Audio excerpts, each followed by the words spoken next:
Jorge Rosell. Recuerden que la cátedra Jorge Rosell es un esfuerzo conjunto de la Asociación Latinoamericana de Derecho Penal y Criminología, ALPEC, la Academia de Ciencias Políticas y Sociales, el Instituto de Estudios Jurídicos del Estado Lara, la Universidad del Zulia y Universitas Fundación. Incluso en las circunstancias más complejas, Universitas Fundación está contigo. ¿Cuál es el tema de hoy? Vamos a conversar sobre la regulación de violencia política por razones de género. Especial referencia al caso México. Para ello vamos a conversar con la profesora Carla Elena, la maestra Carla Elena Solís Echegoyen, que es maestra de Derecho en la Universidad Nacional Autónoma de México y es licenciada en Derecho por el Instituto Tecnológico y de Estudios Superiores de Oriente, con maestría por la Universidad Nacional Autónoma de México, UNAM. Actualmente cursa diplomados de Delito Financiero con una certificación internacional, pero además sigue en la línea de investigación de políticas de seguridad nacional y de seguridad pública en el diplomado que imparte la Cámara de Diputados de la Facultad y la Facultad de Ciencias Políticas y Sociales de la UNAM. Tiene una importante experiencia en materia judicial en diversos cargos: secretaria de Estudio de Cuentas del Tribunal Electoral, directora de Análisis Táctico de Procesos Legales de la Universidad de Secretaría de Hacienda y Crédito Público. De manera que la profesora Carla Elena la maestra Carla Elena viene trabajando de manera muy interesante todo este tema y tiene una visión muy interesante desde diversos aspectos de la función pública. Antes de darle la palabra a la profesora Solís Echegoyen, recordamos algunas reglas del debate. La cátedra Jorge Rosell se transmite por aquí por Zoom y se replica en nuestro canal de YouTube y en la fanpage de Universidad. De manera que si quieren hacer intervenciones, pueden hacerlo por escrito, ya sea en la sección comentario, en la sección chat. Si está aquí en el aula, en la cátedra, en nuestra aula virtual, recuerden que lo van a hacer en la sección comentario. No compartan pantalla y mantengan su micrófono en silencio. Recuerden que a finales del mes de marzo vamos a tener el homenaje al profesor Rodrigo Rivera. Un evento organizado por la Universidad de Salamanca, por la Academia de Ciencias Políticas y Sociales, y por supuesto por Universitas Fundación, el Instituto Iberoamericano de Derecho Procesal. Antes de darle la palabra a la profesora Carla Elena Solís, recuerden que además pueden pasar por nuestro canal de YouTube, donde pueden suscribirse y pueden ver, si llegan, pueden ver en completo esta videoconferencia o cualquiera de las más de 500 videoconferencias que hemos ejecutado en los últimos meses. Profesora Solís, para Universitas Fundación y para la cátedra Jorge Rosell, es un verdadero placer tenerla presente. Le solicitamos que active su audio. Recuerde que vamos a tener una primera parte de intervención y después vamos a ir recopilando las preguntas de todo el público de Iberoamérica. Listo, muchísimas gracias. De verdad estoy muy contenta de estar aquí con ustedes y compartir esta experiencia desde el plano mexicano de violencia política contra las mujeres.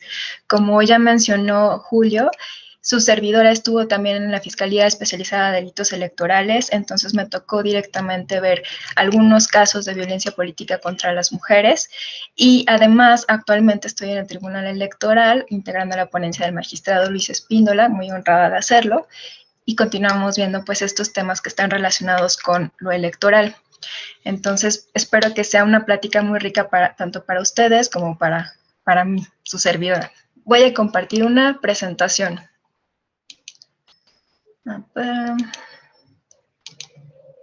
Creo que aquí está. Se apagó la cámara.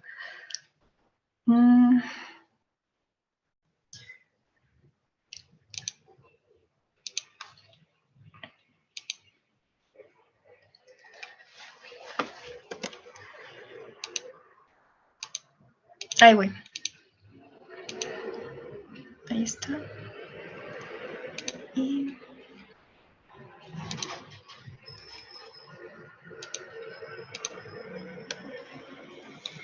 listo. Bueno, el contexto, primero les quiero poner un poco en contexto de cómo estamos a nivel mundial, sobre todo en el tema de legisladoras, por ejemplo, para darnos una idea de cuánto nos ha costado y cómo hemos llegado hasta el lugar en el que estamos. De acuerdo con la Comisión Económica para América Latina y el Caribe, el número de legisladoras en los países iberoamericanos, en 35 estados analizados, tiene por promedio 32.9 legisladoras por país. Entre los países que tenemos con menos legisladoras tenemos, por ejemplo, a Haití con una cifra de 2.5%, a Belice con una cifra de 9.4%, con la Antigua y Barbuda con un 11.1%, Bahamas con 12.8% y San Vicente y Granadinas con 13.0%. Dentro de los países con más legisladoras tenemos a Cuba, a Bolivia, a México con 48.2% y a Nicaragua y Granada. ¿Cómo es que hemos llegado hasta aquí? Obviamente intentando, buscando, luchando, sobre todo porque se nos respeten los derechos político-electorales. ¿Cuáles son los derechos político-electorales a los que deberíamos tener acceso todas las mujeres, no solamente a nivel legislativo, sino también a nivel sustancial? El derecho a votar en las elecciones populares, que lo tenemos desde hace ya bastantes años, el derecho de ser votadas para todos los cargos de elección popular, la asociación libre y pacífica para tomar parte en los asuntos políticos, la afiliación libre individual a los partidos políticos, integrar autoridades electorales y, por supuesto, también al integrar estas autoridades electorales, al formar parte de los partidos políticos, al tomar decisiones en los asuntos políticos, ello implica que podamos hacer ejercicio libremente de aquel cargo al que hemos sido elegidas o que estamos ejerciendo en ese momento como funcionarias públicas, como candidatas, como funcionarias partidistas.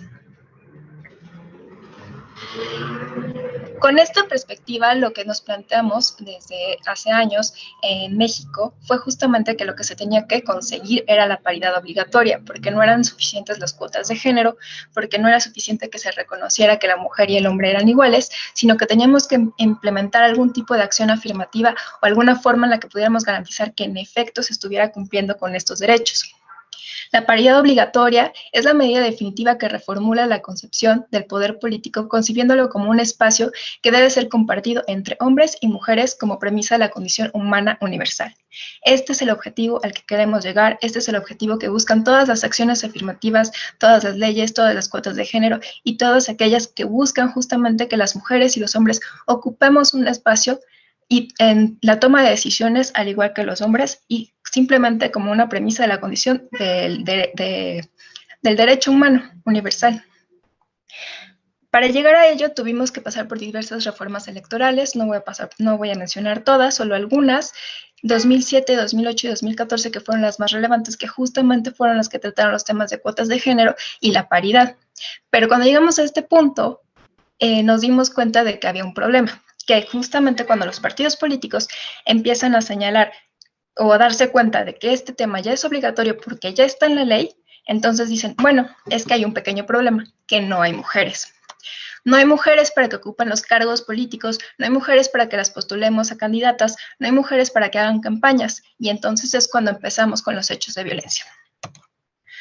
Pero, desafortunadamente para ellos, dentro de las obligaciones de los partidos políticos, justamente dentro de la propia constitución política, la obligación de promover la participación del pueblo en la vida democrática, de contribuir a la integración de la representación política y como organizaciones de ciudadanos y ciudadanas, hacer posible el acceso de estos al ejercicio del poder público de acuerdo con programas, principios e ideas que postulan y mediante el sufragio universal, libre, secreto y directo, así como las reglas para garantizar la paridad entre géneros en candidaturas legisladoras, federales y locales, es obligación de ellos mismos. De tal suerte que llegamos al punto en el que los mismos partidos políticos son los que tienen que promover, buscar y generar estas candidatas que no han llegado o que no han podido llegar al poder o mujeres que puedan llegar justamente a la toma de decisiones. Así como van a reclutar hombres para que puedan tomar este tipo de acciones, para que puedan ser candidatos, también tienen la obligación de ir a buscar mujeres y de empoderarlas, de darles los cursos suficientes para que ellas también puedan ejercer estos cargos públicos. Pero, desafortunadamente, el fenómeno que hubo fue uno que provocó violencia. Y para ello quiero referir lo que es la violencia. La violencia es el uso intencional de la fuerza física, amenazas contra una persona, un grupo o comunidad que tiene como consecuencia, o es muy probable que tenga como consecuencia, un traumatismo, daños psicológicos, problemas de desarrollo o la muerte. Recordemos que la OMS incluso ha dicho que la violencia es un problema de salud mundial, entonces la violencia en realidad no es cualquier cosa. Cuando una persona se encuentra ante una situación de violencia, tiene que aprender a detectarlo en el momento oportuno, porque la violencia justamente es una espiral que en vez de ir disminuyendo o detenerse en ese momento, lo que va a hacer es que va a seguir continuando, va a seguir creciendo y puede llegar a una catástrofe como son la muerte o problemas ya psicológicos que se puedan tener. En específico, la violencia contra las mujeres se encuentra enraizada en comportamientos prescritos, normas y actitudes basados en el género. Por eso se insiste tanto en la sensibilización, por eso se insiste tanto en la perspectiva de género, porque justamente ahí está el problema y es tan arraigado a la cultura, desafortunadamente, que lo que pasa es que no somos capaces de identificarlo y lo seguimos replicando. En el discurso aprendido de lo que significa la masculinidad y la feminidad, normas, definiciones y mandatos sobre lo que supone ser un hombre o una mujer. Y es aquí donde hemos llegado por fin a lo que es la violencia política contra las mujeres.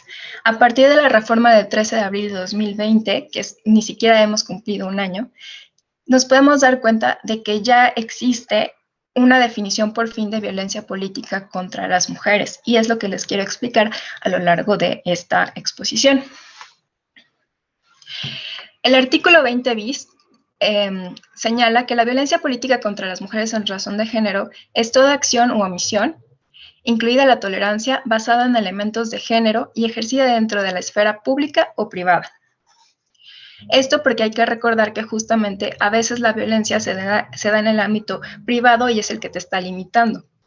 Que tenga por objeto resultado limitar, anular o menoscabar el ejercicio efectivo de los derechos políticos electorales, que ya son los que ya vimos, de una o varias mujeres, el acceso pleno al ejercicio de las atribuciones inherentes a su cargo, labor o actividad, el libre desarrollo de la función pública, que son cargos que justamente tienen que ver con el ejercicio político de las mujeres, con la toma de decisiones, la libertad de organización, así como el acceso y ejercicio de las prerrogativas, que son aquellos ingresos que se supone que están destinados específicamente para que los partidos políticos contribuyan a que estas mujeres se empoderen, que tengan mejores oportunidades, tratándose de precandidaturas, candidaturas, funciones o cargos públicos del mismo tipo.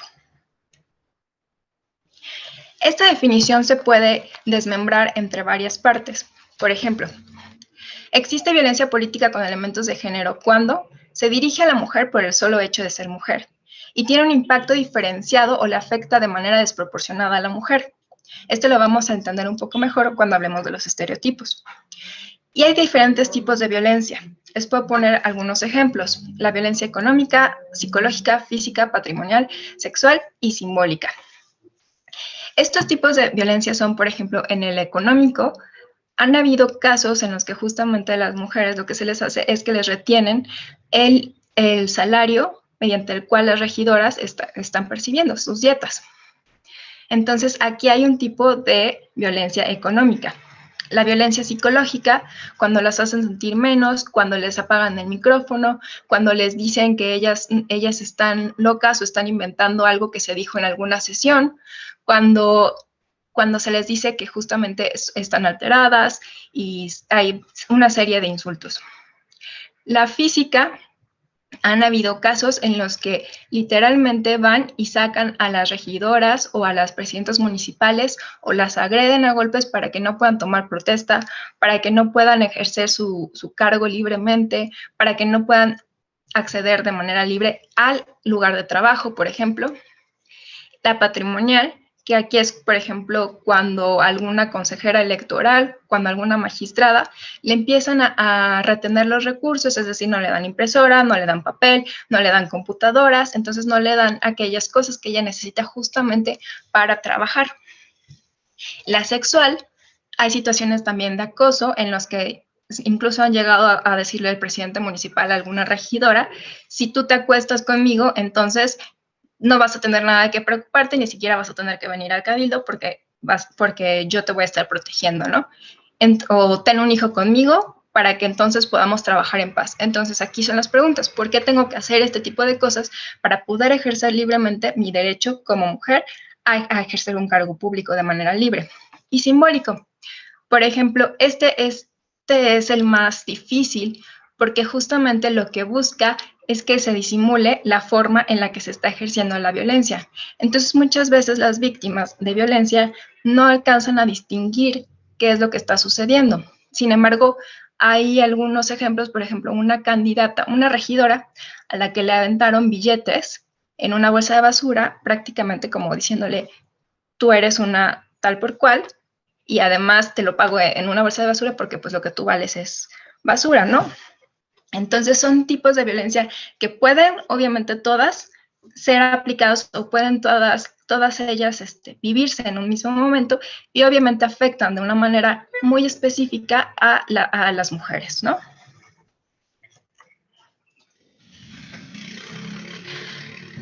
Y por eso justamente me parece que es muy importante saber lo que es un estereotipo de género.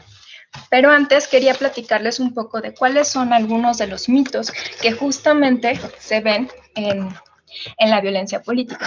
Por ejemplo, el maltrato a la mujer es un fenómeno que solo se da en niveles económicos y educativos bajos. Tenemos el mito de que justamente este tipo de violencias políticas ocurren únicamente en los niveles más rurales o alejados de las capitales o de las ciudades. La realidad es que ocurre en todos los niveles educativos, sociales, económicos, a los niveles de todos los cargos políticos, tanto federales como locales, y simplemente es necesario reconocerlo así. Existen de distintas maneras. Es más difícil reconocer una mujer víctima, reconocerse como víctimas cuando estamos en un cargo que quizás es de senadora, que quizás es de diputada federal, porque es más, también el tipo de violencia es distinto. Por ejemplo, se acota un poco más a que sea violencia psicológica, a que sea violencia simbólica, y entonces la víctima tarda mucho más justamente en procesar que lo que está pasando es un acto de violencia.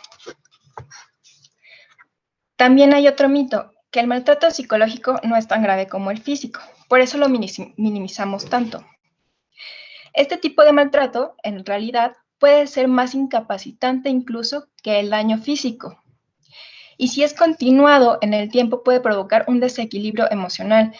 Es decir, si hay víctimas que viven esto desde el primer día que toman posesión de un cargo, obviamente si viven este tipo de violencia durante más tiempo, más afectadas van a estar. De hecho, cuando se platica con ellas, es muy difícil que puedan distinguir el momento cumbre en el que ellas se dan cuenta de que han estado viviendo violencia política. Lo que hay que hacer justamente es hacer prácticamente un regreso de todo lo que han estado viviendo, y es ahí cuando te das cuenta, e incluso ellas no se dan cuenta, de que han estado viviendo violencias diferentes durante varios momentos. Otro mito, las mujeres maltratan igual que los hombres, lo cual es falso. La realidad es que se trata de un fenómeno distinto. El tipo de violencia que ejercen y el significado social de la misma es diferente. Esto lo podemos ver con Lorente. Y además la violencia machista tiene como fin el control y el dominio de la mujer. Es aquí donde radica la diferencia entre la violencia de la mujer hacia un hombre y la violencia de un hombre hacia una mujer. Otro tipo de mito. La conducta violenta es algo innato o algo cultural completamente que pertenece a la esencia del hombre o del ser humano, y los hombres son violentos por naturaleza. Ese también es completamente un mito. La violencia se aprende justamente a través de modelos familiares y sociales, culturales, y la mayoría de los que ejercen violencia no son, y la mayoría de las personas que ejercen violencia no son violentos justamente a un nivel que se pueda notar, sobre todo cuando se trata de violencia política contra la mujer, sino que justamente por eso es que es más disimulada y más difícil de poder notar cuando estamos ante hechos de violencia. El estereotipo de género es una opinión o un prejuicio generalizado acerca de atributos o características que mujeres y hombres poseen o deberían poseer o de las funciones sociales que ambos desempeñan o deberían desempeñar. Es decir, un estereotipo de género se vuelve de alguna manera limitativo o se vuelve severo en el momento en el que niega un derecho, impone una obligación o limita la autonomía de la mujer. En este caso, limita sus decisiones limita su esfera emocional justamente para que no pueda tomar decisiones o algún tipo de derecho para que ella lo pueda ejercer libremente. Hay diferentes tipos de estereotipos de género y les voy a compartir algunos de ellos, que serían, por ejemplo, el estereotipo de género de sexo, sexuales. En el de sexo, las diferencias biológicas entre hombres y mujeres, es decir, los hombres son más fuertes que las mujeres, los hombres son rudos, los hombres son agresivos y las mujeres son débiles, las mujeres son vulnerables, las mujeres son frágiles, necesitan de protección. Y, por ejemplo, en las sexuales, basadas en la interacción sexual entre hombres y mujeres, se refiere, por ejemplo, a que la sexualidad de las mujeres está vinculada con la procreación, ¿no? Y los hombres con la procuración de los alimentos. Con que la sexualidad de los hombres tiene que ver con su hombría y con su poder, y que las mujeres están al servicio de los hombres. Se privilegia la heterosexualidad y la sexualidad de las mujeres está vinculada al servicio de los hombres.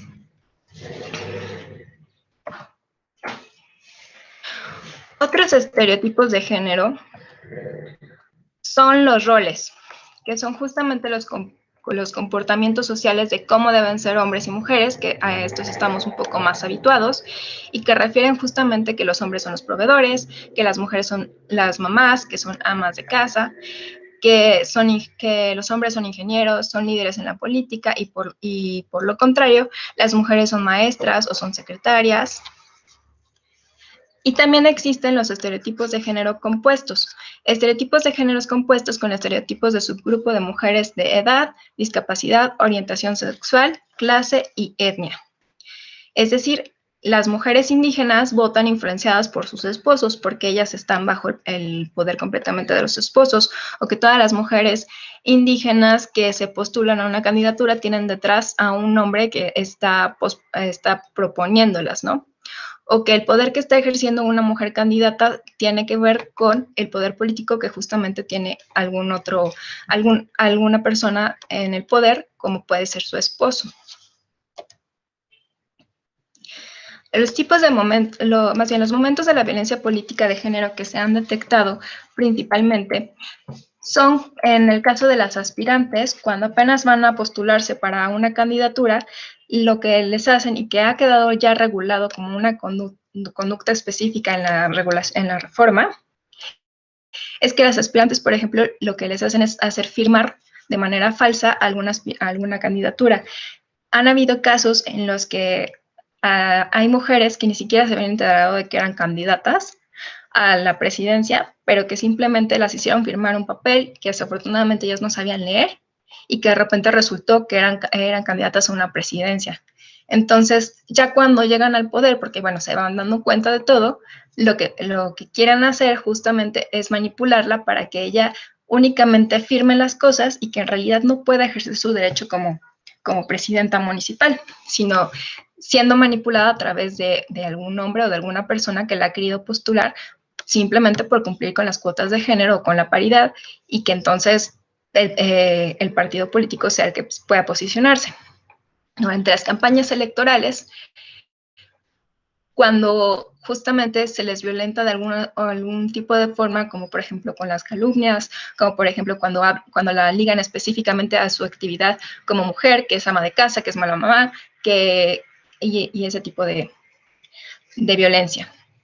El ejercicio del cargo público cuando ellas están intentando ejercer su cargo público libremente y lo que les hacen es que no las dejan firmar, que no las escuchan, que no las dejan que ellas asienten lo que tengan que asentar en las actas de cabildo, por ejemplo, y también en el electorado. Aquí hay un tema que me parece muy especial, sobre todo en el electorado, porque la violencia contra la mujer puede repercutir de una manera tremenda en el ámbito social y justamente en todas las mujeres, además, que estamos votando o que tenemos algún tipo de aspiración política en algún momento o de cargo público. Por ejemplo, tuvimos un caso en el que justamente una mujer se postula para ser presidenta municipal y ella gana, pero había un conflicto muy fuerte entre los partidos políticos y lo que sucede es que no la dejan nunca tomar protesta. Entonces, una de las víctimas, porque lo que hace el partido político cuando se da cuenta de que ganó esta mujer, es que manda a quemar todas las casas de las personas que están ahí habitando el pueblo, en donde lo más que tenían pues eran sus gallinas, sus vacas y la paja que tenían para sus quehaceres diarios. Les queman las casas y se inicia una especie de persecución contra estas personas que votaron por esta candidata. Ella no puede ejercer su cargo y estas personas son prácticamente desplazadas por el tipo de violencia que están viviendo. El problema es cuando hablas con las mujeres incluso que votaron por ella y dicen, bueno, es que yo ya sabía que justamente las mujeres no teníamos que estar ejerciendo sus cargos, por eso pasó lo que pasó. Y además dicen, yo estaba contenta porque dijo que nos iba a traer escuelas para nuestros hijos, para que no se tuvieran que ir y que les iba a enseñar a las viudas a hacer un trabajo manual para que ellas pudieran ganar dinero y que nos iba a poner una universidad para que nuestros hijos ya no se tuvieran que ir a otro lado a estudiar. ¿Y qué pasó? Pues simplemente que con toda esta violencia dijo, yo no voy a volver a votar por una mujer porque las mujeres tenemos que estar en nuestra casa. Así de grave es la violencia política contra la mujer. Puede afectar a toda una sociedad. La reforma de violencia política contra la mujer, que fue implementada el 13 de abril de 2020, se hicieron distintas reformas. Las cuestiones más importantes ha sido que se creó por parte del INE, por ejemplo, un padrón de personas agresoras en violencia política en el que entran tanto mujeres como hombres que simplemente sean agresores y tiene también estipulado una anualidad dependiendo de si la falta es grave, si es leve, si es reincidente. Y es agravante cuando son personas servidoras públicas, cuando son propios candidatos, cuando son personas que trabajan con ellas. Estas son algunas agravantes que se tienen. No es un registro permanente, pero sí sirve para que se pueda checar si estas personas han cometido violencia política y entonces no se postulen a diferentes cargos de política. Otro de los avances fue que justamente se tipificó lo que es la violencia política contra la mujer porque no estaba tipificado y ahora sí se puede perseguir de manera penal y oficiosa el delito de violencia política. La Ley Orgánica de la Fiscalía General de la República estableció, por ejemplo, que se tenía que tener una base de datos porque no se tenía una base de datos. Y la Ley General de Acceso a las Mujeres a una Vida de Violencia, donde justamente se introdujo también lo que es la violencia política y algunos tipos de conductas que justamente afectan a las mujeres que quieren ejercer cargos públicos. También se estableció que no solamente los partidos políticos, sino también los órganos públicos locales electorales tienen la obligación de promover y de proteger a la mujer en su visión política. Y bueno, esos son como algunos. Bueno, se establecieron también que se podían solicitar medidas cautelares, que se podían solicitar medidas de protección y pues ha sido un gran avance a nuestro parecer en lo que tiene que ver con la violencia política. Y bueno, quedo a la orden para las preguntas que tengan.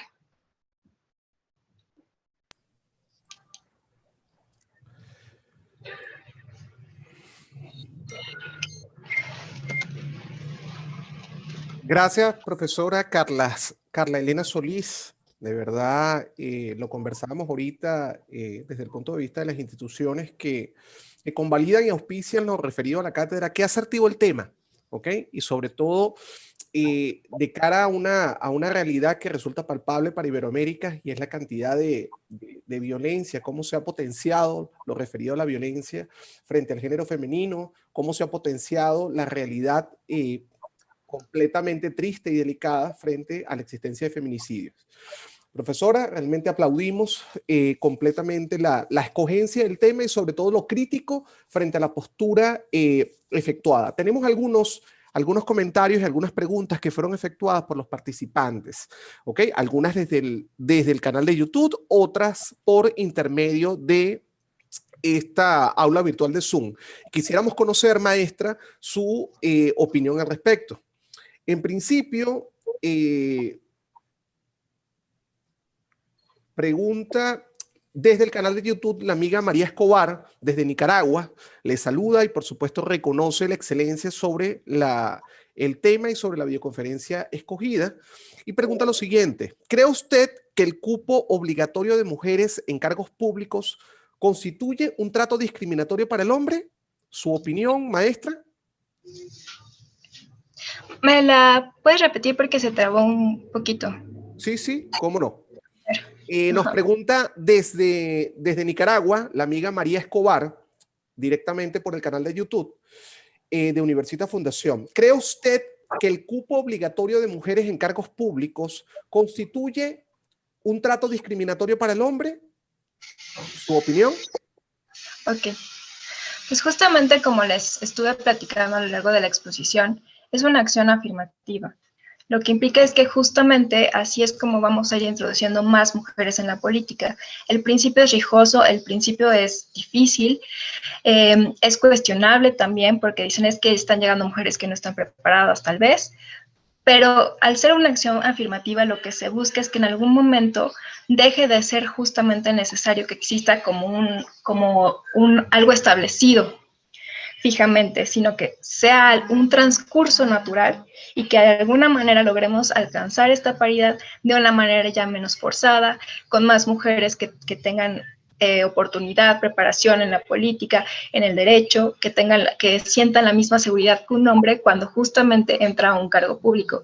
Es una medida que nos va a costar trabajo aceptar a algunas personas, es una medida temporal y lo que se busca con ello es generar los espacios y las oportunidades. Y habrá un momento en el que ya no necesitemos estas medidas afirmativas. Gracias, maestra Solís, por su asertiva respuesta. Tenemos otra pregunta, la ejecuta Yuberlis Rodríguez Fernández y está referida en los siguientes términos. ¿Cree usted que las políticas públicas están dadas en el país para erradicar las sanciones en contra de la violencia que sufren hoy en día las mujeres? Esa es la primera interrogante que tiene, maestra. Y la segunda indica lo siguiente: ¿o el Estado debería implementar nuevas políticas desde Venezuela por la mar directamente Yusbeli Rodríguez?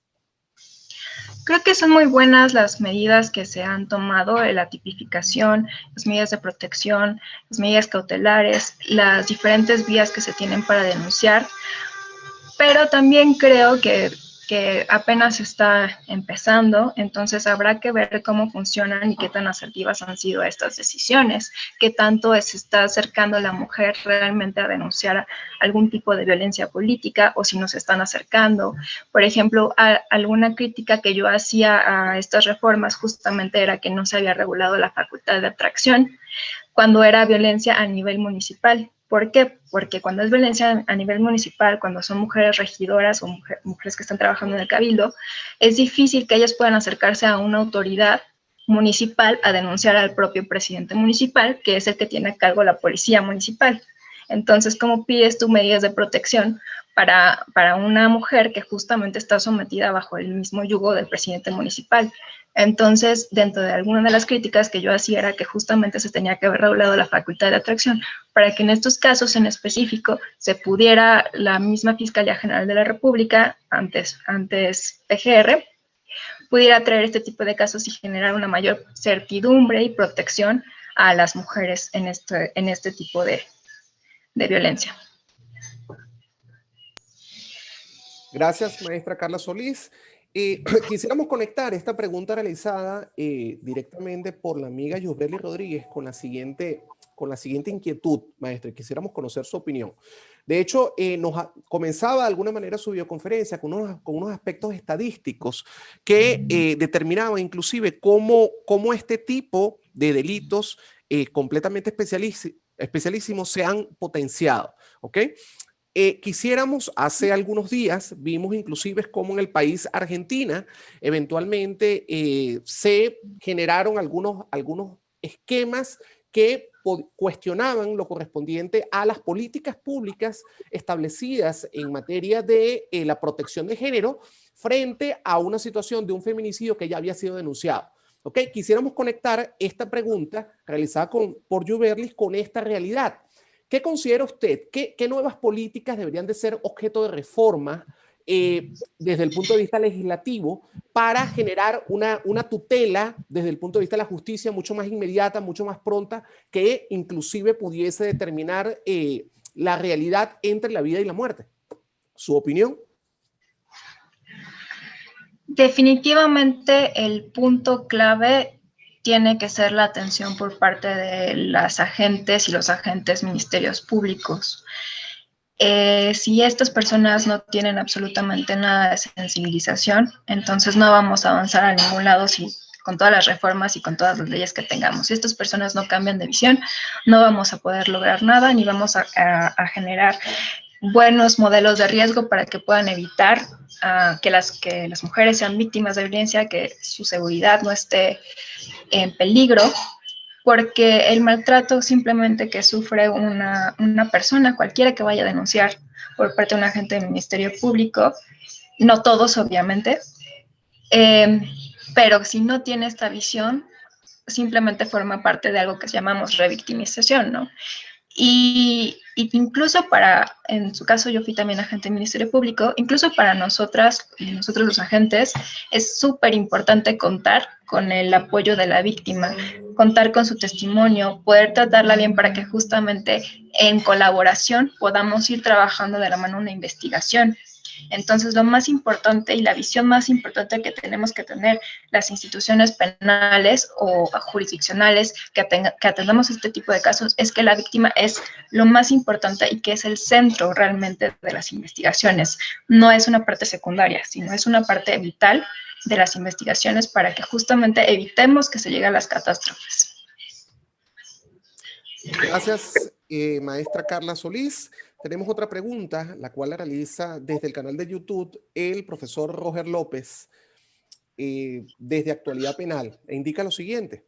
¿Cuál es su opinión en torno a la declaración del presidente, asumimos que será el presidente de México, de su presidente, el pasado año, cuando afirmó que las mayorías de las denuncias de las mujeres eran falsas y por lo tanto no merecedoras de protección?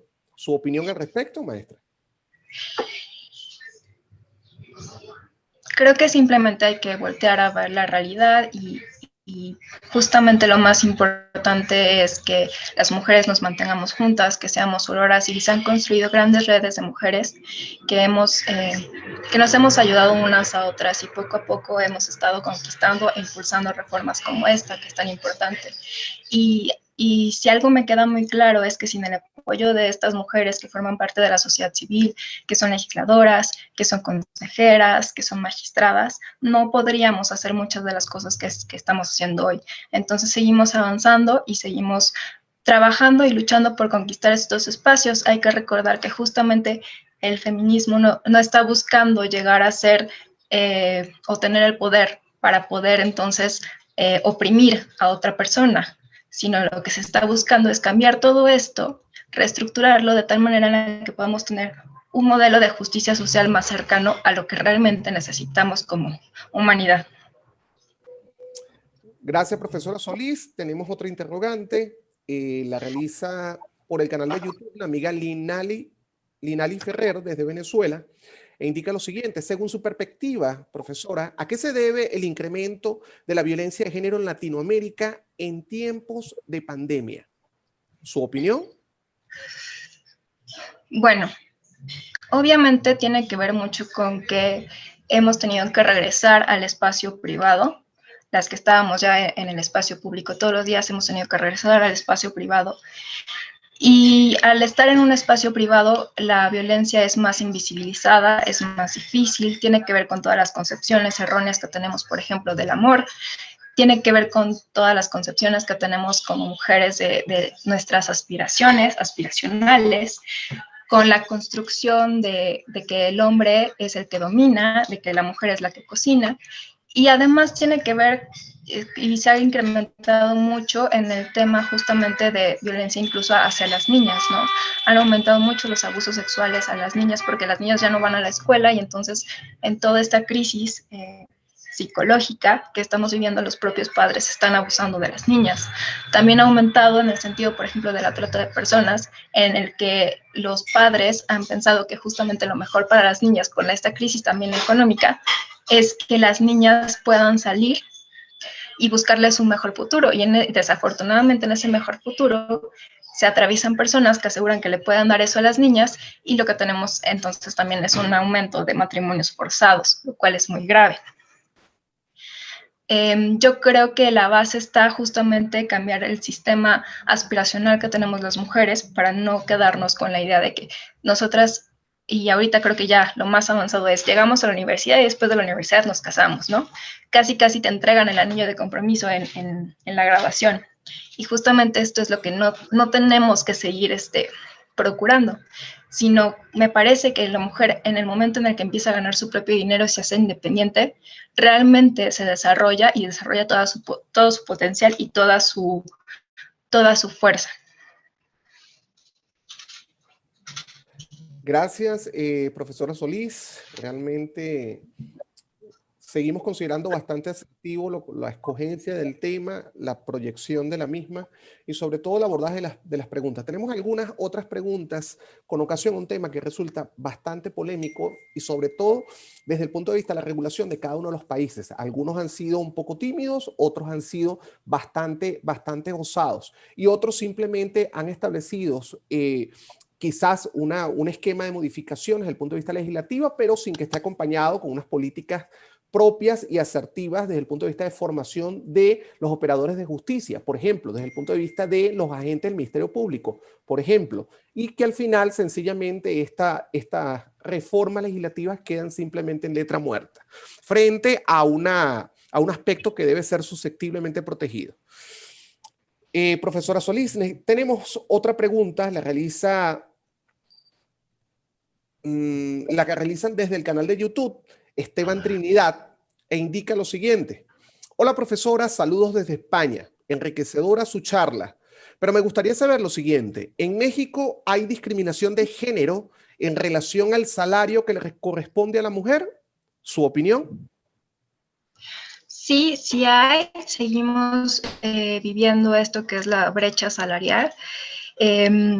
Para combatir esto, obviamente, lo que se ha hecho es implementar algunas políticas, sobre todo a nivel del servicio público, pero a nivel privado todavía sigue costando bastante, que las mujeres tenemos que demostrar muchísimo más, que sabemos y que conocemos los temas, más que los hombres, ¿no? Entonces una mujer simplemente para postularse a algún cargo necesita tener maestría, doctorado y especialidad en ese cargo para poder intentar aspirar al cargo, ¿no?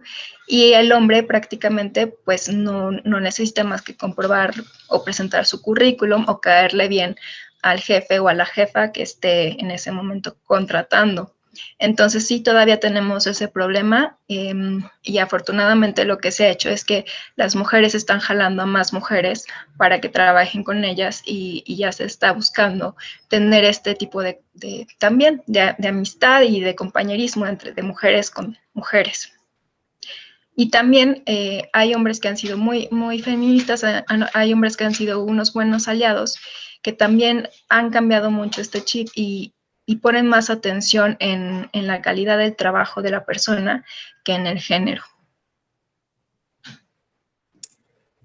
Gracias, gracias profesora Solís. Tenemos inclusive por cada uno de los enlaces, desde el grupo Telegram, desde el grupo de actualidad penal, desde lo correspondiente a el canal de YouTube e inclusive desde la propia aula virtual de Zoom, pareciera ser un tema no solamente bastante vanguardista, sino que quizás quieren conocer muchos de los aspectos sobre los cuales ha evolucionado México, profesora Carla Solís.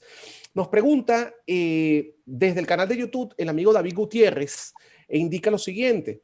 La violencia de género en el ámbito político está extendida en general en América y en Europa. ¿Su opinión, maestra?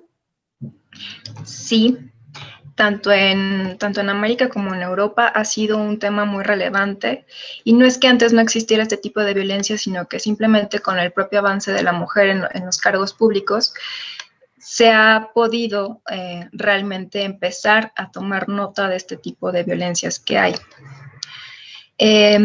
Hay que recordar también que la violencia política tiene un tema muy particular que les comentaba yo con el testimonio de la víctima, que dijo: yo no vuelvo a votar por una mujer porque las mujeres deberíamos estar en la casa. Y justamente es que este tipo de violencia, la violencia política, se puede dar desde el propio espacio privado de la mujer. Entonces, esto hace que sea muy complicado desde el momento en el que la pareja no te deja postularte, no te deja crecer como una persona independiente. Entonces, sí, es un problema que está a nivel mundial, simplemente que ahora lo estamos visibilizando más porque ya tenemos una regulación, porque ya se empezó a hacer un seguimiento de lo que estaba pasando y porque ya se tienen compromisos internacionales justamente para poder abatir este problema. Gracias, profesora Carla Solís. Queremos seleccionar unas últimas preguntas y ya con esto cerrar lo referido al ciclo de preguntas y respuestas. Queremos conocer su opinión, y así lo manifiesta el profesor Ángel Serpa Pontes, profesor venezolano y también ponente de esta cátedra Jorge Rosell. Desea conocer su opinión en los siguientes términos. ¿Hay un mecanismo en concreto en México para que se alegue respeto de igualdad de género con miras a que exista siempre una precandidata en los partidos para optar a la candidatura de cada organización? ¿Su opinión?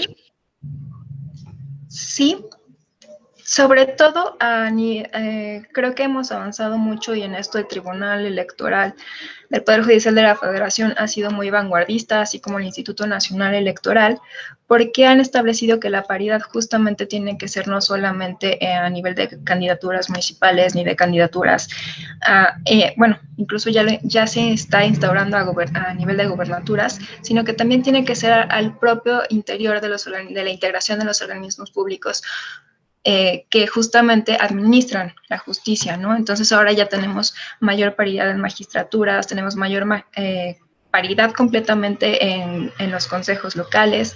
Entonces sí se está avanzando en este sentido, porque gran parte de esta vanguardia justamente es, no, o sea, la paridad no puede ser limitada solamente a esto, queremos paridad en todo.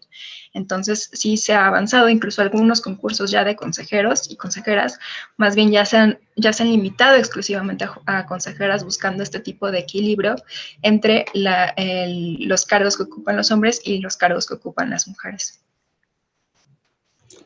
Gracias, maestra. Ya a punto de cerrar el ciclo de preguntas y respuestas y entrar en proceso de despedida y de cierre de esta magistral videoconferencia, queremos conocer en un resumen ya final, profesora Carla Solís, ¿qué mejorar? ¿Qué aspectos necesariamente deben mejorarse frente a este tópico que ciertamente entre unos pocos resulta no solamente polémico, resulta necesario desde el punto de vista de regulación y por supuesto implica de alguna forma una mínima o una máxima intervención estatal desde el punto de vista de mantener ese esquema de paridad frente a la situación de género en cuanto a la mujer? ¿Qué mejorar? ¿Su opinión? Me parece que algo muy importante a mejorar es que ahorita ya tenemos, por ejemplo, en México, todos estos mecanismos para denunciar la violencia política en contra de las mujeres. Sin embargo, no son las únicas que continúan viviendo violencia en el ejercicio de sus cargos, por ejemplo, en el ámbito también privado, o incluso las funcionarias públicas que no han sido electas de manera de candidatura, han tenido este problema en el que simplemente todavía no se activan todas las instituciones para poder atenderlas también a ellas. Entonces salió un criterio, por ejemplo, del Tribunal Electoral en el que justamente lo que se decía era que no solamente, o sea, más bien que nosotros solamente deberíamos estar atendiendo aquellos cargos públicos que tuvieran que ver con alguna elección, y más bien habría que limitarlo un poco más a estas directoras, por ejemplo, que están ejerciendo cargos en en el ejercicio público y que ellas todavía no tienen realmente un mecanismo. En mi opinión, debería haberse abierto a todas las mujeres, pero también lo cierto es que una sola entidad no puede cargar con todas las obligaciones de todo el Estado. Ahora, eso es a nivel institucional. Me parece que también a nivel de sociedad civil, yo recuerdo muy bien, y creo que a la fecha sigue siendo así, las organizaciones de la sociedad civil siguen siendo puntos claves y las más importantes para poder brindar acompañamiento a las víctimas. El acompañamiento es lo primordial. Sin ellas, la verdad es que hay muchas cosas que no se habrían logrado y son ellas las que le dan la fuerza y fortaleza a las víctimas para que puedan caminar y denunciar y seguir en este camino. Y creo que tal vez aquí no se les dio tanta importancia a las organizaciones de la sociedad civil, siendo que ellas realmente han sido grandes impulsoras de estas reformas. Podría haberse generado algún tipo de estímulo o de apoyo a estas organizaciones que incluso han dado su casa para que ahí se puedan refugiar las víctimas, ¿no? No debería ser necesario, pero desafortunadamente a veces nos rebasa demasiado la violencia y tenemos que acudir a este tipo de apoyo y la verdad es que contar con la mano de la sociedad civil siempre ha sido lo más importante. Y por último, me parece que hay que buscar la forma de llegar a todos los espacios rurales y locales para no llegar simplemente con este modelo de te impongo que me tienes que poner aquí una presidenta municipal, si no hemos primero sensibilizado y platicado con la población y hemos logrado empoderar primero a mujeres para que ellas quieran asumir los cargos, porque hay mujeres a las que les gusta realmente y les nace poder aspirar a estos cargos. Entonces me parece que esta es una parte que ha faltado mucho, más concientización y más acercamiento a estas poblaciones y también no minimizar que viviendo en la ciudad y ocupando cargos importantes, también se vive la violencia. Entonces, no porque no haya golpes, no significa que no se esté viviendo todos los días algún obstáculo para que se puedan ejercer este tipo de cargos. Gracias, profesora Carla Solís. Queremos cerrar con una última pregunta que nos acaba de llegar y creemos que ciertamente, a pesar de lo especial del esquema o del régimen militar, ¿okay? Quisiéramos conocer cómo, en función de su opinión y su aspecto investigativo, cómo el tema de la paridad en las fuerzas militares y en otros organismos de seguridad del Estado es atendido de acuerdo al ordenamiento jurídico mexicano o se administra discrecionalmente. Esta pregunta la realiza Octavio Buciarelli y con esto cerramos ciclo de preguntas y respuestas. Profesora Carla Solís. No, justamente el año pasado se expidió una norma que justamente lo que buscaba era apoyar a las mujeres que se encontraban dentro de estos cuerpos de seguridad para que se alcanzara también la paridad ahí. Entonces fue una ley muy aplaudida, no ley, una norma muy aplaudida, se impulsó por parte de mujeres y realmente ha sido una gran contribución. Lo que se ha buscado es lo mismo, la sensibilización, que las mujeres puedan aspirar a cargos más altos dentro de los cuerpos de seguridad, que tengan protección, que se erradique el acoso, que se tenga seguridad para denunciar cualquier tipo de violencia en contra de las mujeres. Entonces, fue un gran avance en esta normatividad. No recuerdo ahorita el nombre, la verdad, pero sí está regulado y sí se busca justamente esto de la paridad. Entonces, sí, sería muy interesante que lo buscaran así y está ahí.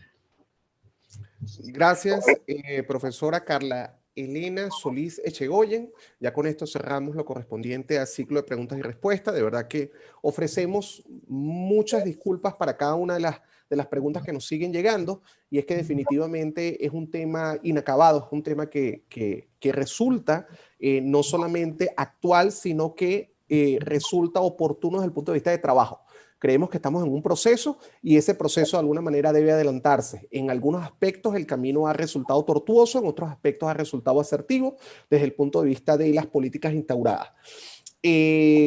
Profesora, antes, ya en el proceso de despedida, queremos establecer dos cosas. En principio, por supuesto, el gran reconocimiento que estableció la audiencia frente al tema, a la ponente, y por supuesto los aplausos efectuados aún en las respuestas desde el punto de vista críticos. ¿Ok? De hecho, reconocimientos del Instituto de Estudios del Proceso Penal Acusatorio, del INECPA, desde México, el cual de alguna manera nos plegamos frente a ese reconocimiento desde Brasil, reconocimiento desde Venezuela, por supuesto, y todos apuntados hacia el mismo esquema. ¿Ok? No solamente reconocen el aspecto investigativo, sino por supuesto lo importante del tema escogido. Asimismo, queremos ya en proceso de cierre, por supuesto, destacar, nos decía el profesor Julio Alejandro Pérez Gaterol al inicio de la videoconferencia, la importancia de continuar con este esquema académico en el cual la Asociación Latinoamericana de Derecho Penal y Criminología, lo correspondiente a el INECPA desde México, quienes resultan, por supuesto, nuestros aliados, y cómo de alguna manera seguir conectando desde el punto de vista de Iberoamérica frente al camino que consideramos correcto. Para ello, lo referido a la Universidad de Salamanca, el Instituto Iberoamericano de Derecho Procesal, la Academia de Ciencias Políticas y Sociales de Venezuela, la Universidad Católica del Táchira de Venezuela, el Instituto de Estudios Jurídicos del Estado Lara, nuestros aliados multijurídicas y por supuesto Universitas Fundación se encuentran en el proceso de organización, de estructura y por supuesto de conducto necesario con la finalidad de llevarles a cabo las próximas jornadas internacionales de derecho procesal. Estas jornadas internacionales tienen un solo objetivo y es por supuesto brindar un merecido reconocimiento y homenaje a quien se ha destacado desde el punto de vista de derecho procesal, al profesor Rodrigo Rivera Morales. Esta jornada va a contar de alguna forma con la confluencia de 40 ponentes de 9 países, entre ellos Argentina, Colombia, España, Panamá, Chile, Uruguay, México, Perú y por supuesto Venezuela. ¿Cuándo son las próximas jornadas? Son el próximo 26 y 27 de marzo del 2021. ¿Por dónde podemos inscribirnos? Y ha sido algo recurrente a nivel de las redes sociales, Instagram y Facebook de Universitas Fundación. Lo más importante es que puedas seguirnos por intermedio de nuestro grupo Telegram, ese grupo de la Cátedra Jorge Rosell, donde no solamente puedes tener acceso a cada uno de los aspectos investigativos propios de ese convivir día a día que tienen de alguna forma el Foro Iberoamericano de Derecho Penal y Criminología, sino también por intermedio de la página de Universitas Fundación, por intermedio de las redes sociales de Universitas Fundación y por supuesto por intermedio del enlace que se está estableciendo por intermedio del equipo de Universitas Fundación a nivel de la sección de Zoom y a nivel del canal de YouTube. Es la mejor manera de seguir de lleno y puedas ver cada una de las bondades de la metodología que se van a utilizar dentro de estas presentes jornadas. Como en 2 días vamos a tener 40 ponentes, evidentemente se han escogido dentro del temario aspectos que han resultado polémicos desde el punto de vista del derecho procesal y que resultan suficientemente importantes para ser analizados de manera simultánea por 2 ponentes que han sido escogidos por cada uno de los temarios. Con lo cual, simplemente les invitamos a incorporarse. En segundo aspecto, realmente para las próximas videoconferencias de la Cátedra Jorge Rosell tendremos algunos invitados ya confirmados y que quisiéramos que formaran parte de la audiencia. En principio vamos a tener la semana que viene al profesor Javier Marcano desde Venezuela y de seguidas, la semana subsiguiente, vamos a tener al profesor Juan Bautista Rodríguez desde Venezuela, ponentes que ya se encuentran confirmados para la Cátedra Jorge Rosell y que algunos nos vienen a conectar con videoconferencias que ya resultan pasadas.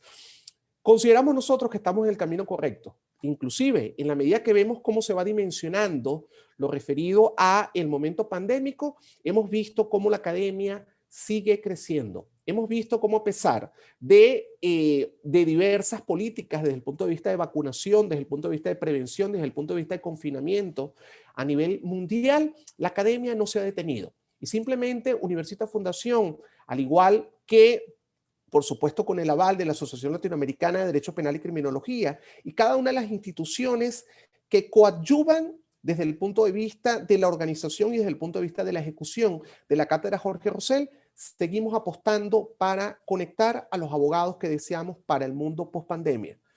Realmente, profesora Carla Solís Echegoyen, a título personal y a título de los organizadores de la cátedra, no solamente extendemos las felicitaciones realizadas por cada uno de los participantes, sino que queremos concederle el derecho de palabra para que en pocas pero sentidas palabras pueda despedirse de cada una de la audiencia que hoy la expectaron. Profesora, el micrófono es todo suyo.